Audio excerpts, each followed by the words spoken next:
नमस्कार. आपले मुलं अभ्यास करतात पण तो लक्षात राहत नाही किंवा त्यांची जी कॅपॅसिटी मेंदूची असायला हवी ती आपल्याला थोडीशी कमी वाटते त्यांनी केलेल्या मेहनतीच्या प्रमाणामध्ये.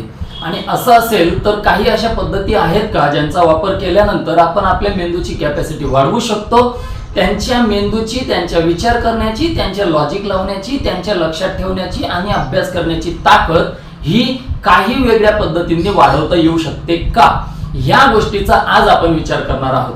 नमस्कार, मी डॉक्टर गणेश पाटील तुमचं स्वागत करतो माझ्या YouTube चॅनलमध्ये, ज्याचं नाव आहे माय प्रॉब्लेम्स माय सोल्युशन. आजचा आपला व्हिडिओ जे तुम्ही आतापर्यंत मागचे 5-7 व्हिडिओ पाहिलेले आहेत, त्या 5-7 व्हिडिओंचा जो मूळ प्रश्न होता तो असा होता की आमचे मुलं अभ्यास करतात, आमच्या मुलांनी खूप मोठं व्हावं, आमच्या मुलांनी वेगवेगळ्या एक्झाम, एंट्रन्स एक्झाम क्रॅश कराव्या ही आमची इच्छा आहे, पण त्यानुसार त्यांचा अभ्यास करताना ते आम्हाला दिसत नाही. याला काय लागेल, त्या गोष्टीमध्ये आपल्या चॅनलची जी थीम आहे, जे आपल्या चॅनलचं जी प्रोसेस आहे, ज्याच्यामध्ये आपण प्रत्येक प्रश्न हा सोशियल, इकॉनॉमिकल, सायकोलॉजिकल, फिजिकल, आध्यात्मिक हे सगळे मार्ग अवलंबून आपण तो प्रश्न सॉल्व्ह करण्याचा प्रयत्न करतो. ते सॉल्व्ह करण्यासाठी तुमच्याकडून मला भरभरून मदत मिळाली, मला भरपूर सूचना मिळाल्या, मला वेगवेगळ्या प्रश्नांची उत्तरं मिळाले, तसंच माझ्या चॅनलला भरपूर लाईक्स मिळाले. आणि ह्या सगळ्या गोष्टींमध्ये तो पहिलाच प्रश्न आपण आतापर्यंत सोडवत आलोय. त्या प्रश्नामध्ये पॅरेंट्स, विद्यार्थी हे 2 भाग होते. त्यापैकी पहिला भाग होता पॅरेंट्सचा, त्याच्यासाठी एक व्हिडिओ आपण बनवलाय. विद्यार्थ्यांच्या सायकोलॉजीवर आपले जवळजवळ 6 व्हिडिओ बनलेले आहेत. आणि आता फिजिकल ऍस्पेक्ट हा शेवटचा पॉइंट आपण संपू आणि याच्यानंतर दुसऱ्या विषयांना किंवा दुसऱ्या प्रश्नांना हात लावू. आजचा प्रश्नाचा विषय आहे एंट्रन्स एक्झामचा स्टुडंट फिजिकल ऍस्पेक्ट. जर का शारीरिक गोष्टीचा विचार केला तर विद्यार्थ्यांच्या अशा कोणत्या गोष्टींवर आपण हायलाइट करू शकतो ज्याच्याने त्यांची अभ्यास करण्याची, एंट्रन्स क्रॅश करण्याची इच्छा ही खूप प्रबळ राहील. त्याचे मी काही वर्गीकरण केलेलं आहे. त्या वर्गीकरणानुसार एक इंट्युजन प्रोसेस आहे, दुसरं प्रज्ञायोग आहे, मेंदूमध्ये ऑक्सिजनची कॅपॅसिटी कशी वाढवता येईल त्याच्यासाठी आहे, मेंदूची कॅपॅसिटी कशी वाढवता येईल त्याच्यासाठी आहे, पुन्हा पुन्हा वाचल्याचे फायदे आहेत, डाएट आहे, झोप आहे, खेळ आहे, व्यायाम आहे. या सगळ्या नजरेने आपण त्या गोष्टीचा विचार करतोय. सर्वात आधी पहिल्या आणि दुसऱ्या पॉइंटला मी थोडंसं बाजू ठेवतो, कारण त्याला आध्यात्मिक ऍस्पेक्ट पण आहे आणि सायंटिफिक ऍस्पेक्ट पण आहे. पण त्याच्या अगोदर मी तिसरा मुद्दा घेतो की इन्क्रीजिंग ब्रेन O2 कॅपॅसिटी. बघा काय आहे की कुठलाही अवयव काम करताना त्याला जास्तीत जास्त गरज पडते ती ऑक्सिजनची गरज पडते. आणि जर तुम्ही एखाद्या अवयवाला जास्तीत जास्त ऑक्सिजनचा पुरवठा देत असाल तर त्याची काम करण्याची कॅपॅसिटी ही चांगली आणि अजून चांगली होऊ शकते, होते. म्हणून जर आपण मेंदूचाच ऑक्सिजन अधिक चांगल्या पद्धतीने वाढवून दिला तर काय, याच्यासाठी जे योगाच्या पद्धती आहेत त्या पद्धतींमधल्या 2-3 महत्वाच्या पद्धती मी आणल्या. सायंटिफिकली योगा हे आपल्याला सगळ्यांना मान्य आहे, त्याचे परिणाम काय असतात हेही मान्य आहे. नसेल माहिती तर युट्यूबवर लाखो व्हिडिओ आहेत ज्याच्यातून तुम्ही ही माहिती घेऊ शकता की तुमच्या शरीरावर योगाचे काय फायदे असतात. त्याच्यातला पहिला प्रकार आहे कुंभक. कुंभक म्हणजे काय असतं की तुम्ही श्वासोश्वास घेत असताना जेव्हा तुम्ही एखाद्या सुखासन वगैरे या साध्या आसनात किंवा तुम्ही पद्मासनात बसा, तुम्हाला जी योग्य वाटेल त्या आसनात बसल्यानंतर ज्या वेळेस तुम्ही श्वासोश्वास घेत असतात त्याच्यानंतर प्राणायाम करतात, प्राणायाम नंतर तुम्ही अनुलोम विलोम करतात. या 2 गोष्टी झाल्यानंतर जेव्हा तुम्ही कुंभक करायचं आहे त्यावेळेस तुम्हाला पद्धत अशी असते, युट्यूबवर कुंभक करण्याचे बरेचसे व्हिडिओ आहेत, ते सुद्धा तुम्ही पाहू शकतात, ज्याच्यात तुम्ही हवा आतमध्ये घेतात. तुम्ही श्वास आतमध्ये घेतल्यानंतर श्वास 2 प्रकारे आतमध्ये घेतला जातो, एक पोटाद्वारे, एक छातीद्वारे. तुम्ही पोटाद्वारे श्वास घेण्याचा प्रयत्न करायचा आहे. शक्यतो श्वास घेताना पूर्ण छाती किंवा पूर्ण पोट छाती एकत्र पूर्ण भरल्यापर्यंत श्वास घ्यायचा आहे. घेतल्यानंतर काही सेकंदांसाठी दोन्ही नाकपुड्या बंद करायच्या आहेत आणि तो श्वास मध्येच थांबवायचा आहे. याला म्हणतात अंतर्कुंभक. याच्यामध्ये थोड्या वेळासाठी जेव्हा तुमचा ऑक्सिजनचा पुरवठा थांबतो त्यावेळेस बॉडीमध्ये ऑक्सिजनची डिमांड वाढते, म्हणजे इनडायरेक्टली मेंदूला सुद्धा ऑक्सिजनची डिमांड वाढते. जेव्हा एखाद्याला भरपूर भूक तुम्ही देतात आणि त्याच्यानंतर खायला देतात त्यावेळेस तो पोटभर आणि मन तृप्त होईस तो खातो. म्हणजेच त्याच पद्धतीने जेव्हा तुमच्या मेंदूला ऑक्सिजनची कमतरता भासते आणि नंतर तुम्ही कुंभक सोडल्यानंतर जेव्हा पुन्हा नवीन श्वास घेतात त्यावेळेस मिळालेला ऑक्सिजन मेंदू जास्तीत जास्त घेतो आणि त्याचा वापर तो जास्तीत जास्त प्रमाणात करतो। ही एक कॉम्पेन्सेटरी मेकॅनिझम आहे। मेडिकलच्या विद्यार्थ्यांना किंवा मेडिकल फील्डच्या लोकांना हा मुद्दा लवकर कळेल। म्हणून जेव्हा तुम्ही कुंभक करणार तेव्हा 7-8 वेळा 10 वेळा जेवढेही तुम्ही कुंभक करणार त्यावेळेस तुम्हाला मेंदूला ऑक्सिजन देण्याची पद्धत वाढवायची आहे पहिलं। त्याच्यातच दुसरा भाग आहे अंतरकुंभक, ज्याच्यामध्ये डाव्या नाकपुडीने श्वास आत घ्यायचा आहे, उजव्या नाकपुडीने सोडायचा आहे आणि सेम पद्धत जेव्हा तुम्ही श्वास घेतला, श्वास थांबवला, थोडा वेळ पोट रिलॅक्स असतं, सगळं शरीर रिलॅक्स असतं आणि नंतर 10 सेकंद 12 सेकंद 8 सेकंद जसं तुम्हाला योग्य वाटलं तसं थांबल्यानंतर तुम्ही श्वास सोडायचा आहे। ह्या पद्धतीमध्ये महत्त्वाचा मुद्दा असा आहे की ज्या वेळेस तुम्ही श्वास आतमध्ये घेतात, ऑक्सिजनसाठी तुम्ही पुरवठा बंद करतात, अशा वेळेस तुम्हाला एक छोटंसं फेंटिंगचा प्रकार किंवा थोडंसं चक्कर आल्याचा किंवा थोडं अंधेरी आल्यासारखा प्रकार जाणवू शकतो। तुम्ही बसल्या जागी आहात, तुम्ही कुठे पडत नाहीयेत आणि ती गोष्ट नॉर्मल आहे। मेंदूला तुम्ही ऑक्सिजन पुरवठा काही सेकंदाच्या काही फ्रॅक्शनसाठी कमी दिलेला असल्यामुळे त्याला थोडा वेळ ऑक्सिजनची गरज भासते आणि तो स्वतःला ऍडजस्ट करतो, तो उपलब्ध ऑक्सिजन मध्ये स्वतःचं काम भागवण्याचा प्रयत्न करतो। जेव्हा तुम्ही पुन्हा नवीन ऑक्सिजन देतात तेव्हा तो जास्तीत जास्त घेतो आणि याच्याने तुमच्या मेंदूची ऑक्सिजन घेण्याची कॅपॅसिटी हळूहळू वाढते। जेवढी मेंदूची कॅपॅसिटी वाढली तेवढं तुमच्यासाठी फायदेशीर आहे। तिसरं पर्वतासन एक प्रकार आहे, ज्याच्या सूर्यनमस्कार करतानाची एक पद्धत आहे। त्या पद्धतीमध्ये तुमची बॉडी ही पर्वत आकारात असते। एका बाजूला तुमचे पाय असतात, दुसऱ्या बाजूला तुमचे हात असतात। मी तुम्हाला एक इमेज दाखवतोय, ते इमेज प्रमाणे ते पर्वतासन करायचं असतं। याच्यामध्ये मेंदूकडे तुमचा शरीरातला मॅक्झिमम रक्तपुरवठा हा सोडला जातो आणि तो सोडला गेल्यामुळे मेंदूला जास्तीत जास्त ऑक्सिजन मिळतं, जास्तीत जास्त मेंदू पुरवठा मिळतो, जास्तीत जास्त सगळे घटक मिळतात। म्हणून मेंदूची हळूहळू कॅपॅसिटी वाढते, तिथल्या वेन्स या डायलेट होतात आणि जास्तीत जास्त ऑक्सिजन कॅरिंग कॅपॅसिटी मिळाल्यामुळे किंवा जास्तीत जास्त ऑक्सिजन मिळाल्यामुळे मेंदूचं काम चांगल्या प्रकारे वाढतं। ही झाली पहिली ब्रेन O2 इन्क्रीजिंग पद्धत। सेकंड थिंग, ब्रेनची कॅपॅसिटी। ब्रेन कॅपॅसिटी वाढण्यामध्ये काही आध्यात्मिक गोष्टी किंवा योगामधल्या गोष्टी आहेत। त्याच्यातली पहिली गोष्ट आहे शांभवी महामुद्रा। याच्यामध्ये तुम्ही एखादे सुखासन वगैरे प्रकारात बसून शांभवी महामुद्रासाठी तुम्ही इतरही व्हिडिओ तुम्ही रेफर करू शकतात। याच्यामध्ये बसल्यानंतर तुमची सगळं नजर तुमची एकाग्र चित्ताने तुम्हाला कपाळाच्या सेंटरला आणायची असते। ही शांभवी महामुद्रा केल्यानंतर सुद्धा तुमची मेंदूची कॅपॅसिटी वाढते। Second, mind game. युट्यूबवर किंवा इतर काही प्ले स्टोअरला तुम्हाला बऱ्यापैकी ऑथोराइज्ड माइंड गेम उपलब्ध आहेत, ज्याच्यामध्ये तुम्हाला तुमच्या मेंदूच्या कॅपॅसिटी ज्या वाढवायला मिळतात, पण माइंड गेम खेळण्यासाठी नाही करायचे असतात। माइंड गेम हे मेंदूची कॅपॅसिटी वाढण्यासाठी करायचे असतात। माइंड गेम हे मोबाईलवर खेळण्याचे प्रकारातले आहेत ते वेगळे आणि तुम्ही स्वतः करायचे आहेत ते वेगळे, ज्याच्यामध्ये वेगवेगळे पझल्स असतात। जसं स्वतःचं हँड फूट कोऑर्डिनेशन असतं, hand mouth coordination, hand eye coordination, like this. तर या ज्या गोष्टी आहेत या सगळ्या फिजिकल ऍक्टिव्हिटी बऱ्यापैकी आहेत, ह्या सुद्धा तुम्हाला युट्यूबला मिळू शकतात, ज्याच्यामध्ये माइंड गेम्सचा वापर करून तुम्ही तुमच्या मेंदूला जास्तीत जास्त काम करण्याची चालना देऊ शकता। पुढचं आहे मेडिटेशन। मेडिटेशन हा जगातला सगळ्यात छान प्रकार आहे, ज्याच्याने तुमचं मन शांत असतं, तुमची बुद्धी तल्लख होते। तुम्ही ज्या ठिकाणी मेंदूवर ज्या ठिकाणी तुम्ही तुमचं चित्त कॉन्सन्ट्रेट करणार त्या गोष्टीचं काम तुमचं वाढलेलं असतं। याचे अनेक सायंटिफिक प्रयोग झालेले आहेत, भरपूर युट्यूबला माहिती उपलब्ध आहे। याच्यामध्ये ज्या वेळेस तुम्ही कुठल्याही आसनात बसणार, तुम्ही मेडिटेशन चालू करणार, तुमचा श्वासोश्वासावर लक्ष केंद्रित करणार, नंतर तुमच्या हृदयाच्या ठोक्यांवर करणार, नंतर तुम्ही तुमचं साऊंड ऑफ सायलेन्स ऐकण्याचा प्रयत्न करणार, त्यानंतर तुम्हाला तुमचं पूर्ण चित्त तुमच्या मेंदूवर कॉन्सन्ट्रेट करायचं आहे आणि तुमच्या मेंदूला तुमच्या अंतरात्म्यातून तुम्हाला सूचना द्यायच्या आहेत की त्याने कसं काम केलं पाहिजे, त्याला कसं जमलं पाहिजे आणि याच्यात सुद्धा सगळं पॉझिटिव्हच असलं पाहिजे। उदाहरणार्थ की माझ्या मेंदूची ताकद खूप जास्त आहे, मी भरपूर अभ्यास करतो, तो मला खूप लक्षात राहतो आणि याच्या पुढे मी काहीही विसरणार नाही, माझ्या एवढा हुशार कुणीही नाही। भले तुम्ही असा नसा, जगात सगळे हे हुशारच जन्माला येतात, फक्त कोण त्याचा मेंदूचा किती वापर करतो, कोण त्याच्या मनाचा किती वापर करतो याच्यावर तुमची सगळी बुद्धिमत्ता अवलंबून असते। म्हणून मेडिटेशन मध्ये तुम्ही तुमच्या मेंदूला अंतरात्म्याला सूचना दिल्या पाहिजे। पुढचा मुद्दा लॉजिकल रिझनिंग आणि क्विजेस. उदाहरणार्थ बुद्धिमत्ता चाचणी म्हणून नवोदयला स्कॉलरशिपला काही प्रयोग आहेत ज्याच्यात इमेजेस असतात, काही गोष्टी ऍडजस्ट करायला लावलेल्या असतात, थोडेसे वेडेवाकडे प्रकारे प्रश्न विचारलेले असतात. या गोष्टींमध्ये तुम्ही तर्क लावण्याचा प्रयोग शिकायचा असतो. तर्क लावण्यासाठी सुद्धा तुम्हाला बऱ्यापैकी माहिती इंटरनेटला उपलब्ध आहे, पुस्तकं उपलब्ध आहेत. कुठल्याही प्रकारे तुम्ही प्रत्येक गोष्टीमध्ये प्रत्येक काम करत असताना सकाळी उठल्यापासून रात्री झोपेपर्यंत प्रत्येक विद्यार्थ्यांनी ही गोष्ट का आणि कशी घडते आहे याचा विचार करायचा आहे. नसेल माहिती मिळत तर ती माहिती मिळवायची आहे.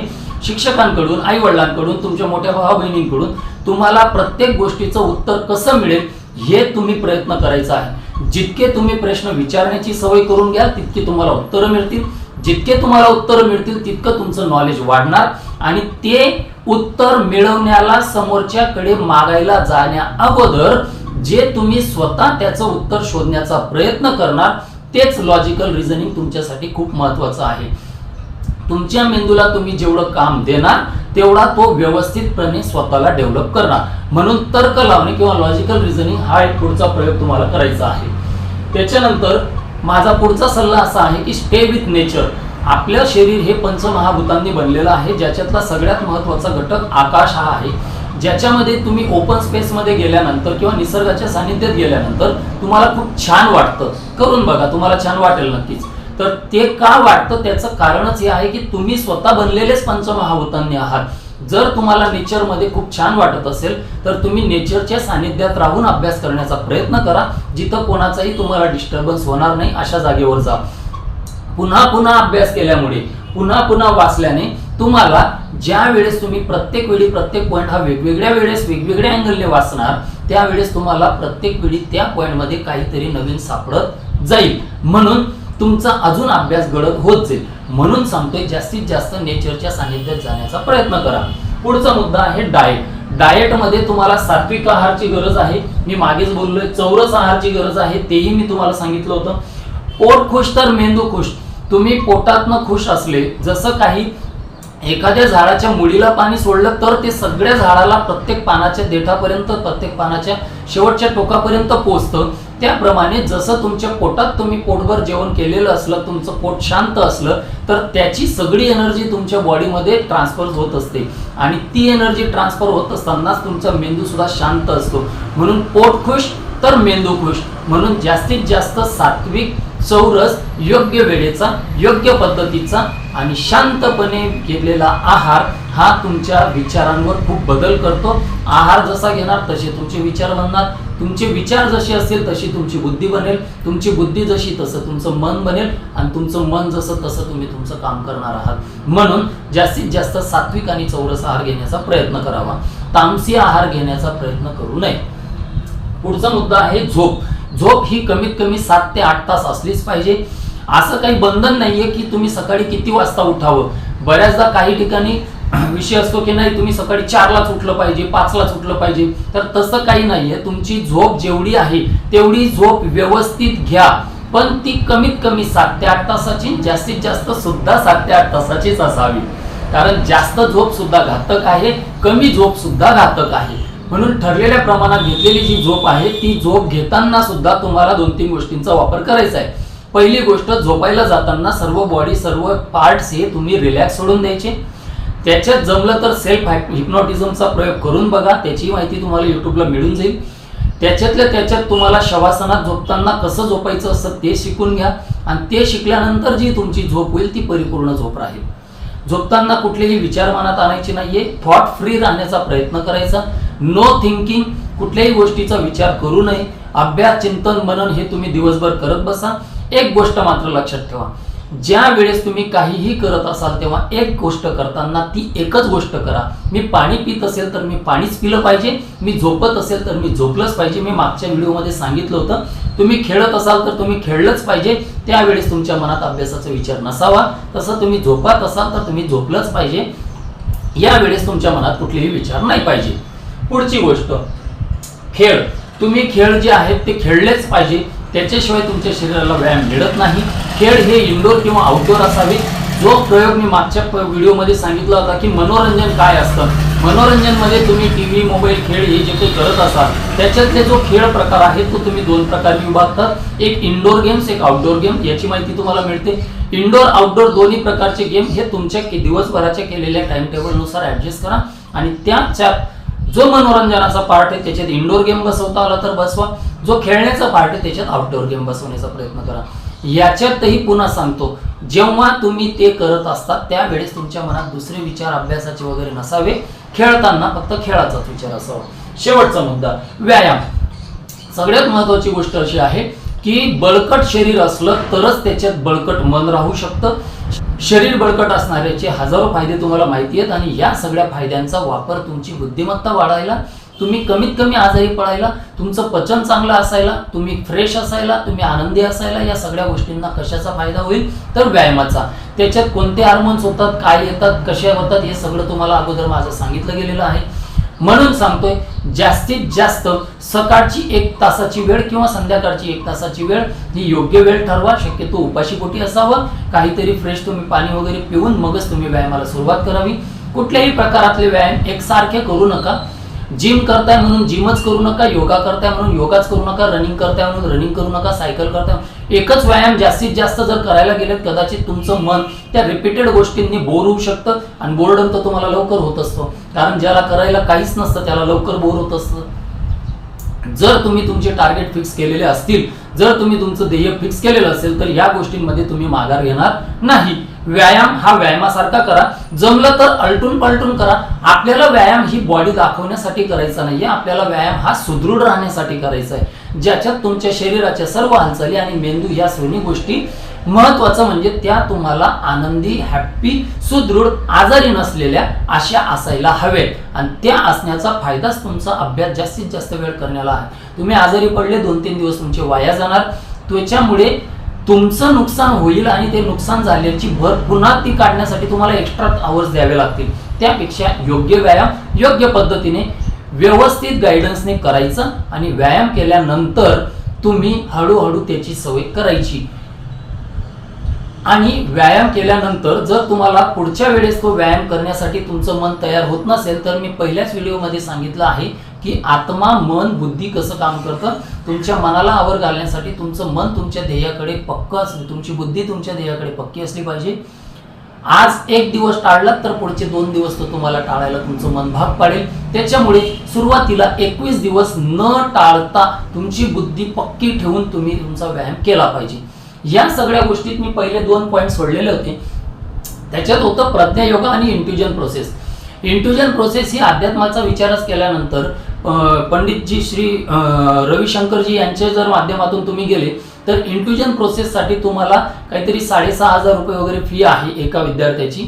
2 दिवसाचा कोर्स असतो. एकदा तुम्ही इंट्युजन प्रोसेस काय असते ही युट्यूबला बघा, मग तुम्हाला कळेल की जर या पद्धतीची प्रोसेस असू शकते तर तुमचा मुलगा का नसावा तेवढा हुशार.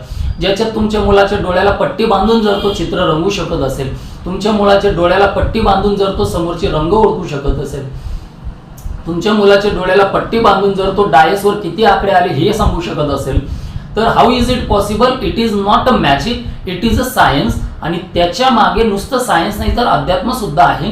कारण इंट्युजन म्हणजे काय? The thought which is coming from divine, that is called as intuition. आणि ते इंट्युजन जे आहे ते इंट्युजन असतं, त्याचा अनुभव घेता येतो, ते शब्दांमध्ये सांगण्यासाठी खूप जड जातं. त्याच्यासाठी तुम्ही युट्यूबवर इंट्युजन म्हणजे काय, इंट्युजन प्रोसेस कशी असते, इंट्युजनचे डेमो व्हिडिओज कसे आहेत ते तुम्ही चेक करा. आणि जर ते तुम्हाला आवडत असतील तर तुम्ही तुमच्या मुलासाठी इंट्युजनचे 2 दिवसाचा कोर्स करून घ्या. पुढचं प्रज्ञा योगा.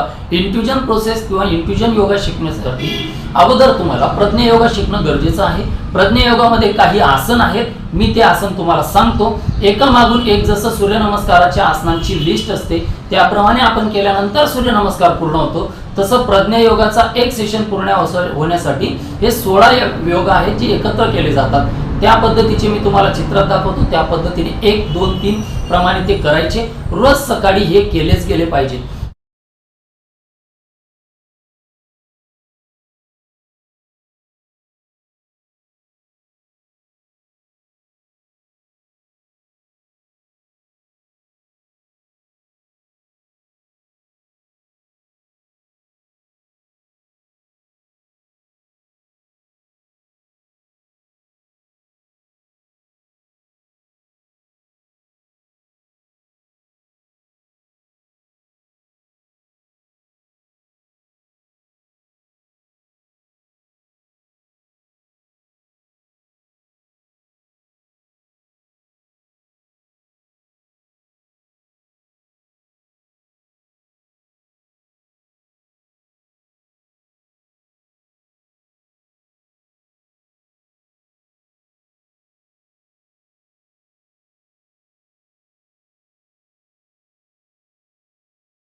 म्हणजे आता इथून पुढे काय काय कंपल्सरी होतंय.